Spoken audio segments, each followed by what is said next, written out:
আসসালামু আলাইকুম বন্ধুরা, কেমন আছেন? আশা করি সকলে ভালো আছেন। ভিডিওতে যে ছাগলটি দেখছেন, ছাগলটি ফুড পয়জনিং রোগে আক্রান্ত।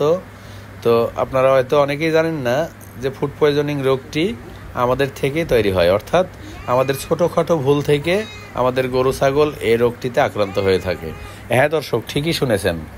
আমাদের ছোটোখাটো ভুলগুলোর মধ্যে যেগুলা আমরা কি করি, অনেক সময় গরু ছাগলকে বেশি ভালোবেসে ভাত রান্না করে খাওয়াই, আবার কি করি চাউলের বিরান খাওয়াই, আবার কি করি গমের আটা খাওয়াই, আবার কি করি আলু খাওয়াই। তো আপনারা কি জানেন যে আমি যে কটা খাদ্যের নাম বললাম এগুলো সবগুলাই শর্করা। আপনারা অনেকে অবগত আছেন যে শর্করা হোক, আমিষ হোক বা স্নেহ হোক বা যেই জাতের উপাদানেরই খাদ্য হোক না কেন, একটি মানুষও যদি এক রকমের খাদ্য বারবার খেতে থাকে সে মানুষটিও গ্যাসে আক্রান্ত হয়ে যাবে। তাহলে গরু ছাগল কেন আর বিপরীতে যাবে? গরু ছাগলের ক্ষেত্রেও ঠিক তাই। আপনারা কি করেন, আমিষ যে খাদ্যের মধ্যে আছে সেই খাদ্য দেন না, যেমন বুট, খেসারি, এগুলা অনেকেই দিতে চান না, অ্যালার্জি, মানে দাম বেশি, এটা হচ্ছে প্রধান ব্যাপার। কিন্তু আপনার জানা উচিত যে আপনি এই 50, 100, 200 টাকা বাঁচাতে গিয়ে খাদ্যের উপাদান এলোমেলো করে অসুষম খাদ্য খাওয়ায় গরু ছাগলকে আপনি আক্রান্ত করে ফেলছেন। আবার যখন আপনি ডাক্তারের শরণাপন্ন হবেন তখন আপনার এতটাই কস্টিং হয়ে যাবে যে আপনার যেই স্বল্পতা করছিলেন বা আপনি চিপাচিপি করছেন এর ডাবলেরও বেশি খরচ হয়ে যাবে। হিতে বিপরীত যাকে বলে। তো আপনারা যেটি করবেন, অবশ্যই প্রত্যেকটি প্রাণীকে সুষম খাদ্য খাওয়াবেন। যে খাদ্যের মধ্যে একটি সুষম খাদ্য যে কয়টি উপাদান নিয়ে গঠিত হয়, অবশ্যই আপনার খাদ্যটি যেন সুষম খাদ্য হয়, তবেই দেখবেন আপনার গরু কখনোই ফুড পয়জনিং রোগে আক্রান্ত হবে না।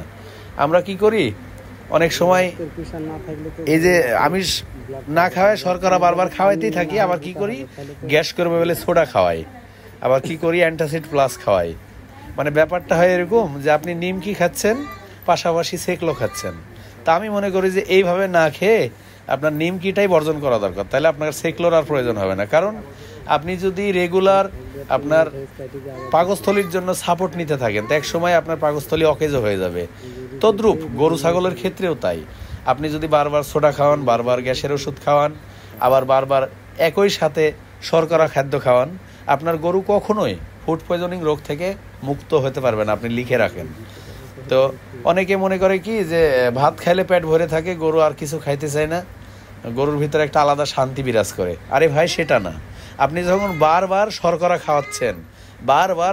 খাওয়াচ্ছেন, গরুটি বিপাকীয় যন্ত্রণায় এতটাই কাতর হয়ে থাকে যে অনেক সময় সামনে কাঁচা ঘাস দিলেও খেতে চায় না।